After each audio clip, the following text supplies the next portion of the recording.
ஜீவநீரோடை ஊழியங்கள் வழங்கும் இதயத்திற்கு இன்று ஒரு சிந்தனை. பாடுகளுடன் பணி. அவர் கர்த்தருக்காக வைராக்கியமாக வாழ்கின்ற ஒரு விசுவாசி. கர்த்தருக்கு பிரியமான விதமாக வாழ்ந்து அநேகரை கர்த்தருக்கு நேராக வழிநடத்துகின்றவர்.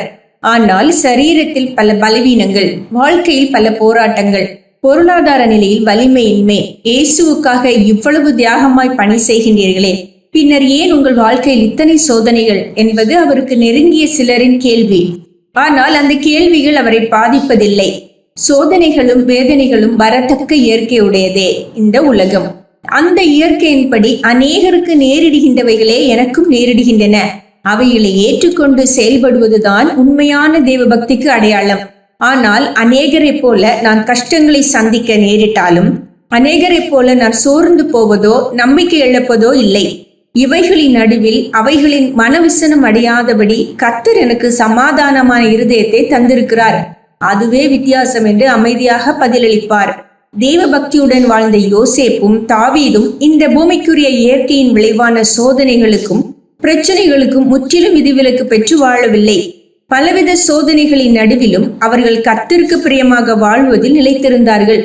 உலகத்தையே அசைக்கத்தக்கதான வலிமையுடன் செயல்பட்ட அப்போஸ்தலனாகிய பவுல் பலவித உபத்திரவங்களை சகித்து கொண்டுதான் தேவனுடைய பணியை செய்ததை வேதத்தில் பார்க்கிறோம்.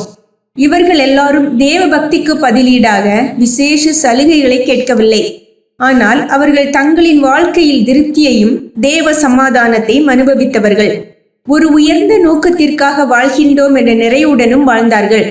சில நேரங்களில் அல்லது சில சூழ்நிலைகளில் மற்ற எல்லா மக்களும் சந்திப்பது போன்ற இந்த பூமிக்குரிய போராட்டங்களை சந்தித்து கொண்டே நாம் தேவனுக்காக பக்தியுள்ள ஒரு வாழ்க்கையை வாழ்வது தேவனுடைய சித்தமாக உள்ளது.